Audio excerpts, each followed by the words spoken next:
Hello, my dear student. You are most welcome to my class. Myself, Dr. Apiluddin Ahmed. My dear student, as you are me at a competitive exam or related at a question lo yaiso. So, azir question to hall, amak eneko at a series this. Dikhine amak koise, je yate, yate at a question mark this last chabo. আমাৰ এই লাষ্টৰ question মাৰ্কত কি বহিব আমাক এটো লাগে ঠিক আছে সো এনেকুৱা টাইপৰ যদি হিয়তে সিৰিজ দি দিয়া এনেকুৱা টাইপৰ তো আমি কি কৰিম আমাক চাব লাগিব এই সিৰিজটো কেনেকৈ হিয়তে লিখিছে তাৰে মানে কি লজিক ইউজ কৰি হিয়তে লিখিছে সেই বস্তুটো আমাক ধৰিব লাগিব হেতু যদি ধৰিব পাৰো নহয় এনেকুৱা টাইপৰ কোশ্চেন বহুত ইজি হৈ যায় তো আমাক প্ৰথম লিখিছে কি প্ৰথম দিছে আমাক 2 তাৰ পিছত 5 তাৰ পিছত 10 তাৰ পিছত 17 তাৰ পিছত দিছে 26 এতিয়া কথা হল যে আমাৰ এই 2 ৰ পৰা 5 লৈ যে গৈছে যে 2 ৰ পৰা যে 5 পাইছে এতিয়া কথা হল এই যে 2 ৰ পৰা যে 5 পালে কেনেকৈ পালে আমি যদি ইচ্ছা কৰো যে 2 ৰ লগত কি যোগ কৰিছে 3 যোগ কৰি কিনি 5 পাইছে নহয় জানো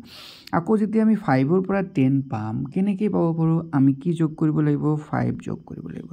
আকৌ 10 ৰ পৰা যদি আমি 17 পাব যাও কিমান যোগ কৰিব লাগিব 7 যোগ কৰিব লাগিব নহয় জানো আকৌ 17 ৰ পৰা যদি 26 পাব যাও আমাক কিমান যোগ কৰিব লাগে 9 যোগ কৰিব তাৰ মানে ইয়াৰ পৰা আমি এটা বস্তু গম পাই গলো যে কি আমি কি গম পাই গলো যে প্ৰথম 3 যোগ কৰিল তাৰ পিছত 5 তাৰ পিছত 7 তাৰ পিছত 9 তো অফ কোৰ্স তাৰ পিছত কি যোগ কৰিব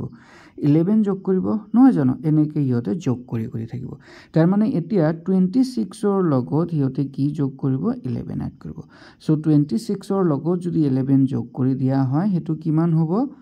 কব পাৰেনে কোনোবাই 26 ৰ লগত 6 + 1 মানে 7 আৰু 2 + 1 মানে 3 তাৰ মানে কিমান আহি যাব 37 তাৰ মানে which option will be the correct option C option will be the correct option বুজি পাইছে so it's very easy question but এনেকুৱা টাইপৰ কোশ্চেন কিন্তু আমাৰ প্ৰায় আহি থাকে ঠিক আছে সো ভালকে এইবিলাক প্ৰেক্টিস কৰিব ওকে আৰু যদি এতিয়ালৈকে মোৰ ফেসবুক পেজটো বা মোৰ ইউটিউব চেনেল যেটো আপিল স্যাৰ বুলি আছে হেতু যদি সাবস্ক্ৰাইব কৰা নাই তেনেহলে কৰি দিব কাৰণ মই কিন্তু এনেকৈ সদায় এনেকৈ ভিডিও আৰু কিছুমান সলভ কোশ্চেন মই তাতে আপলোড কৰিয়ে থাকো ঠিক আছে ওকে বাই বাই লগ পাম দিয়ক পিছত